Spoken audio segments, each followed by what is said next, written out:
शिवाय। ओम नमः शिवाय। ओम नमः शिवाय। ओम नमः शिवाय। ओम नमः शिवाय। ओम नमः शिवाय।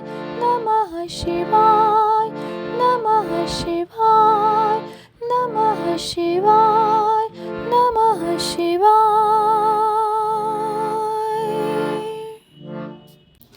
रुद्र संहिता का तृतीय खंड, पार्वती खंड।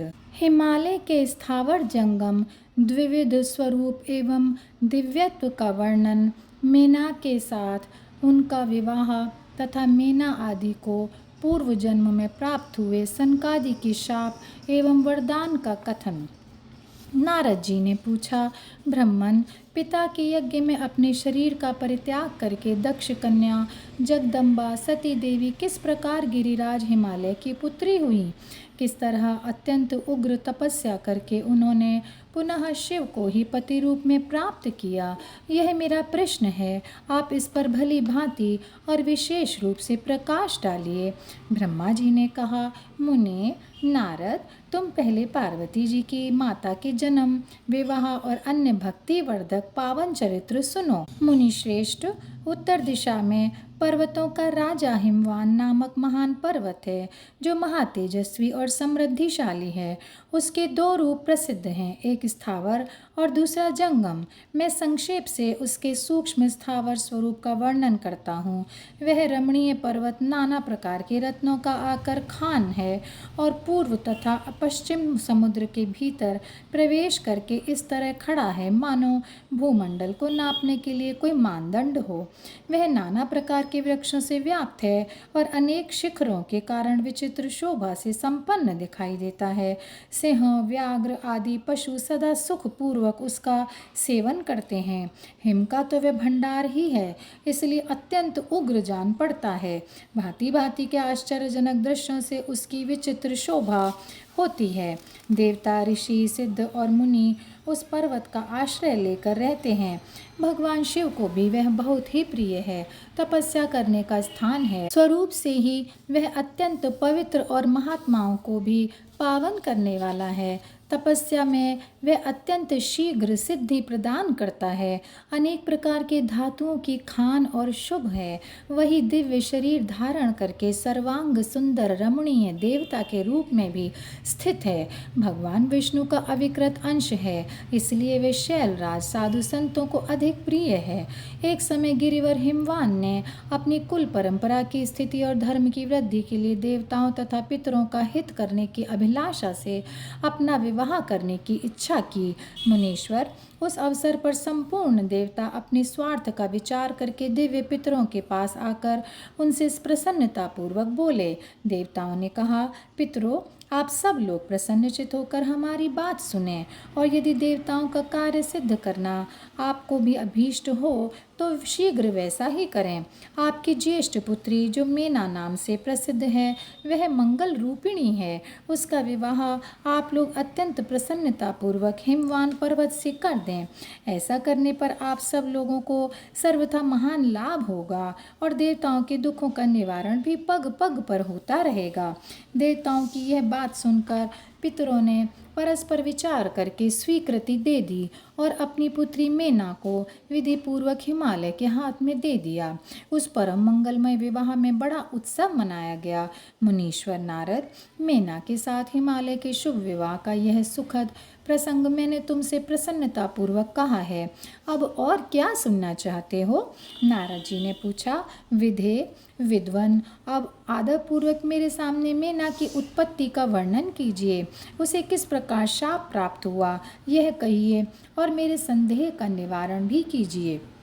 ब्रह्मा जी बोले, मुने, मैंने अपने दक्ष नामक जिस पुत्र की पहले चर्चा की है, उनके 60 कन्याएं हुई थीं, जो सृष्टि की उत्पत्ति में कारण बनी। नारद, दक्ष ने कश्यप आदि श्रेष्ठ मुनियों के साथ उनका विवाह किया था। अब यह सब वृत्तांत तो तुम्हें विदित ही है। अब प्रस्तुत विषय को सुनो। उन कन्याओं में एक स्वधा नाम की कन्या थी, जिसका विवाह उन्होंने पितरों के साथ किया। स्वधा की 3 पुत्रियां थीं, जो सौभाग्यशालिनी तथा धर्म की मूर्ति थीं। उनमें से ज्येष्ठ पुत्री का नाम मीना था। मंजली धन्या के नाम से प्रसिद्ध थी और सबसे छोटी कन्या का नाम कलावती था। ये सारी कन्याएं पितरों की मानसी पुत्रियां थीं। उनके मन में प्रकट हुई थीं। इनका जन्म किसी माता के गर्भ से नहीं हुआ था, अतएव ये अयोनिजा थीं। केवल लोक व्यवहार से स्वधा की पुत्री मानी जाती थीं। इनके सुंदर नामों का कीर्तन करके मनुष्य संपूर्ण अभीष्ट को प्राप्त कर लेता है। ये सदा संपूर्ण जगत की वंदनीय लोक माताएं हैं और उत्तम अभ्युदय से सुशोभित रहती हैं।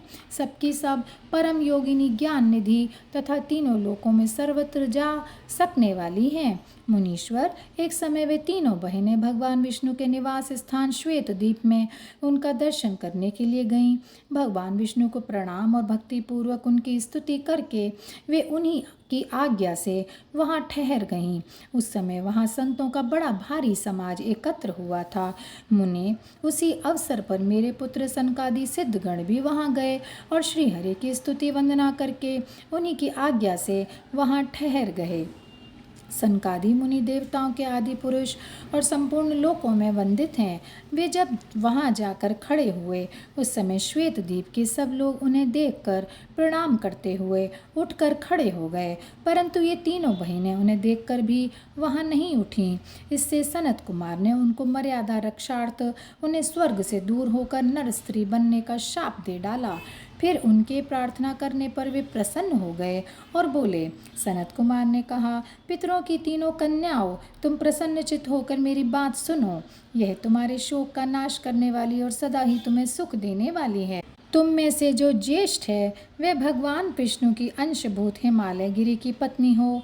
उससे जो कन्या होगी वह पार्वती के नाम से विख्यात होगी। पितरों की दूसरी प्रिय कन्या योगिनी धन्या राजा जनक की पत्नी होगी।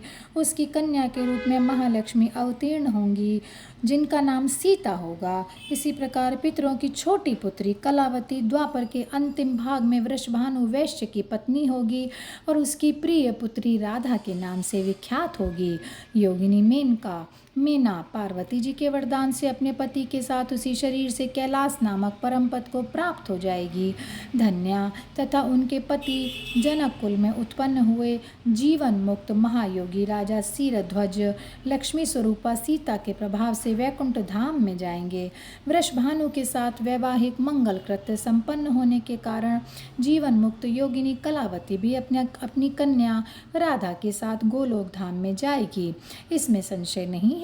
विपत्ति में पड़े बिना कहाँ किन की महिमा प्रकट होती है। उत्तम कर्म करने वाले पुण्यात्मा पुरुषों का संकट जब टल जाता है, तब उन्हें दुर्लभ सुख की प्राप्ति होती है। अब तुम लोग प्रसन्नतापूर्वक मेरी दूसरी बात भी सुनो, जो सदा सुख देने वाली है। मीना की पुत्री जगदम्बा पार्वती देवी अत्यंत दुस्सह तप करके भगवान शिव की प्रिय पत्नी बनेंगी। धन्या की पुत्री सीता भगवान श्री राम जी की पत्नी होंगी और लोकाचार का आश्रय ले श्री राम के साथ विहार करेंगी। साक्षात गोलोक धाम में निवास करने वाली राधा ही कलावती की पुत्री होंगी। वे गुप्त स्नेह में बंधकर श्री कृष्ण की प्रियतमा बनेंगी। ब्रह्मा जी कहते हैं, नारद, इस प्रकार शाप के ब्याज से दुर्लभ वरदान देकर सबके द्वारा प्रशंसित भगवान सनत कुमार मुनि भाइयों सहित वहीं अंतर ध्यान हो गए। तात, पितरों की मानसी पुत्री वे तीनों बहिनें इस प्रकार शाप मुक्त हो सुख पाकर तुरंत अपने घर को चली गईं और यहीं पर यह अध्याय समाप्त होता है। ओम नमः शिवाय, ओम नमः शिवाय, ओम नमः शिवाय। ओम नमः शिवाय, ओम नमः शिवाय, ओम नमः शिवाय, ओम नमः शिवाय, ओम नमः शिवाय, ओम नमः शिवाय, नमः शिवाय, नमः शिवाय, नमः शिवाय, नमः शिवाय।